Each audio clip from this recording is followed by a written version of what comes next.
delays are not straightforward, and it is a lot harder when both parties are claiming forward delays off each other.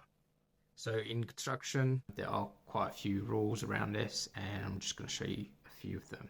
Firstly, concurrency is when two activities from either party might be happening at the same time in the same specific window and still affecting the planned completion date. And it doesn't need to start at the same time, but can still be identified within the program sequentially or whenever, but it's still affecting, this is the critical part, affecting the planned completion. Now, I'll give you a good example. Let's imagine there's a road. The client has a lorry and the contractor has a lorry. The client's lorry breaks down, blocks the road, so the contractor's lorry can't drive through. However, the contractor's lorry later on breaks down. Therefore, again, the road is still blocked because it's a one-way street and they are unable to access the road. If the lorry from the client gets fixed, it still cannot go through because no one can go through because the road is still blocked by the contractor. It's the same scenario if the contractor's vehicle is fixed and the client is broken.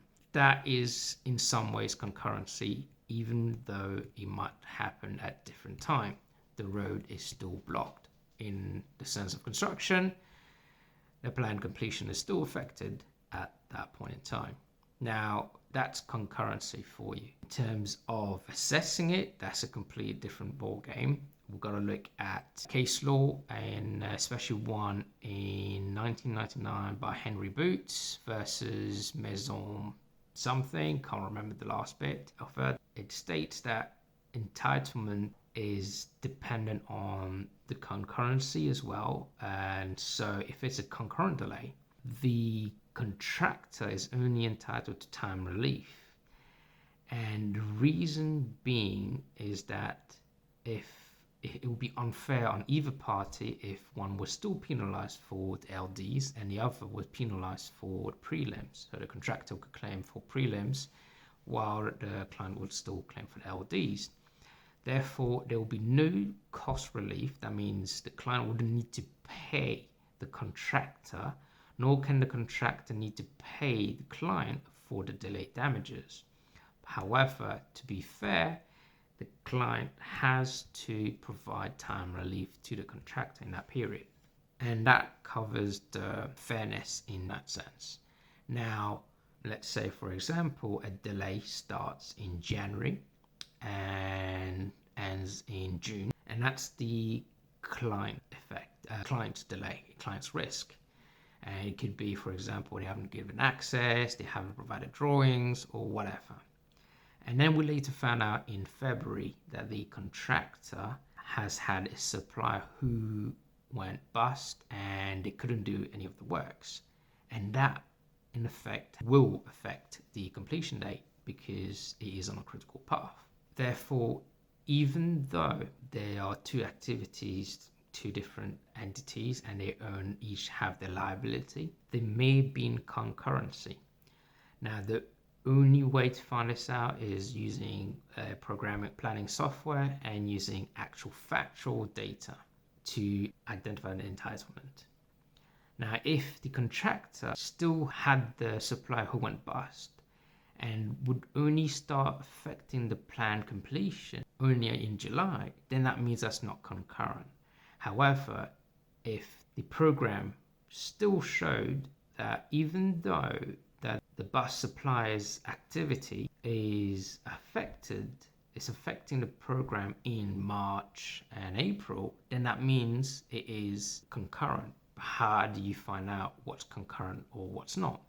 So there's something called window analysis, and where you use a as-planned program versus a as-built, but you use the as-built, you don't compare them, but you use the as-built program as a factual mechanism that lets you progress a window week by week, month by month to identify the critical path and its changes through the months. Because we're working on this at the moment, the critical path that we were working on was affected by the month movement, and you can clearly see the change in the critical path as well as identify other delays event.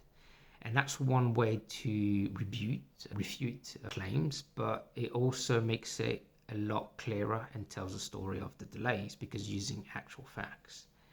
And that's one way to go about it. There are other methods, but this one is the most thorough and the most expensive and not easy to produce because you have to have records, and that's why commercial managers and QSs do have to inform and advise clients and contractors to keep their records up to shape, and that will help you resolve any dispute going forward. But obviously getting to a resolution is not easy, and telling a story is not easy, because if you are like me, there's nothing in the contract that states how to undertake the delay analysis, nor does it say how to produce the quantum for it or the assessment of the impact, because all of this is by best practice and the NEC leaves it to the parties to deal with and doesn't stipulate the methods of doing that. Obviously, they still say, or use the latest accepted program and you get your time relief based on the change of plan completion. However, it still doesn't give you much more information because it leaves it to the courts and other parties to agree this through dispute resolution to resolve this, because it's not an easy activity, and that is where a lot of companies do fall apart in terms of relationship between the client and the contractor because of the subjective view and reading of the contract. Now that's my rant about the delay analysis.